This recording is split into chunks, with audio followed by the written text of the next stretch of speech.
The locking the monkey meditation is in the beginning, a really fundamental technique, which is about, I count my breath circles. I try to learn to focus.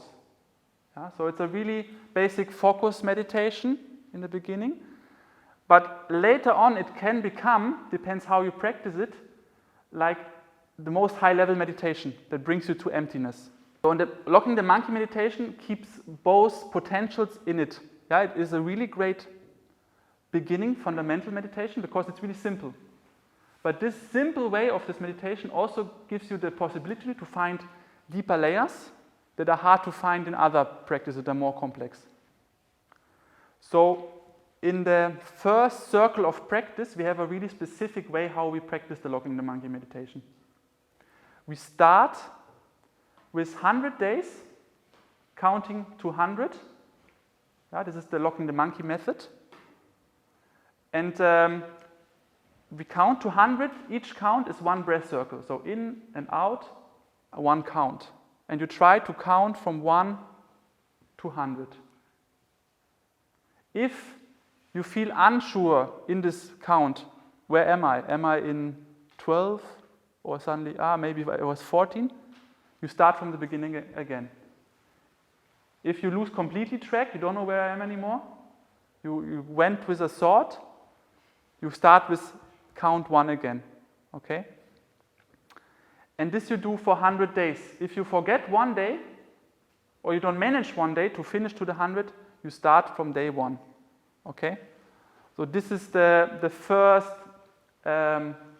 period of the first circle of practice. This 100 days, 100 counts. Then when you finish this, comes the second period, which is still locking the monkey. It's a kind of a transition period between the locking the monkey and taming the horse.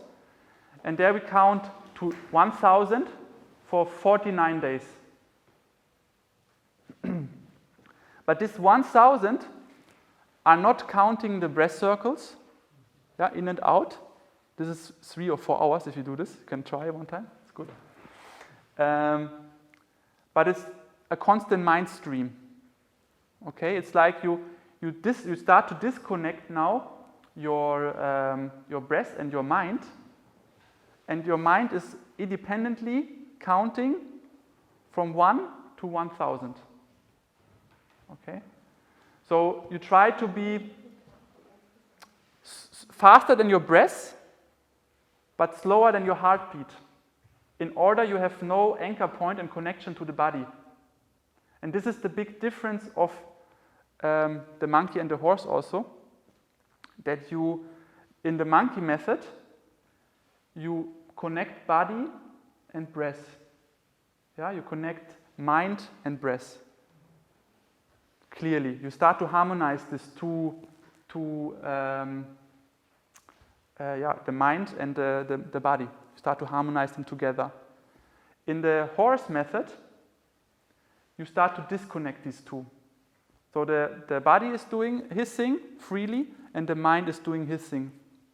And then after the 49 days, then comes taming the horse, which is for 120 days exactly the same. You count to 1,000, not connected to the breath. The difference is from the transition period to the taming the horse period, is that you, in the transition period, if you not manage to count to 1,000, or if you miss one day, you start from day 1, from the locking the monkey method 1 again. So you start from counting your breath circles. Okay, so you reset completely to the beginning.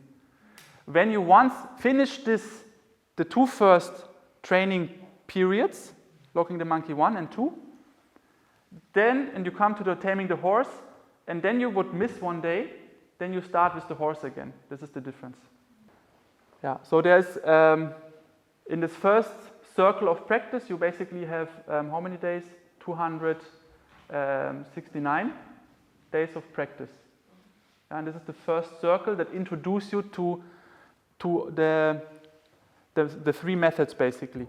Locking the monkey method until 100, taming the horse method until 1,000, and dismounting the horse, we didn't talk yet about, which is like not really a method, but it's more like the constant intention of you to bring this into your everyday life, to bring what you learn from the locking the monkey meditation into what you do every day. And it's not meant to, I walk the street and I count to 100, but it's more about the skills, the ability, and with the skills we talk later about what is happening in this meditation. But here already a bit like summarized now, the ability to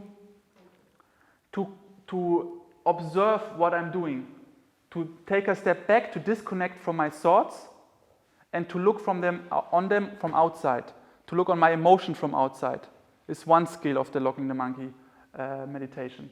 That I learn to take myself a step back, and things in me don't change, but I can watch them more neutral, and I can, because I watch myself more neutral, I can watch into the world more neutral and act different. Okay, this, for example, one skill that we have, and that we with dismounting the horse need to practice all the time, and have this intention all the time to take what we learn there, to understand it really, what the meditation about, and then to look for it in my daily life, observe myself in daily situations. And this is the dismounting the horse method. So it is not like first I do the monkey, then I do the horse, and then when I finished this 269 days, now I'm going to dismount the horse. It's not like this. It's not so easy. Yeah, you have to keep this intention all the time, and you have to keep your practice all the time. Because the first training circle, as I said before, is just opening you to the method. To really bring this to life is completely other level of training, and needs a lot of time and continuation of this practice.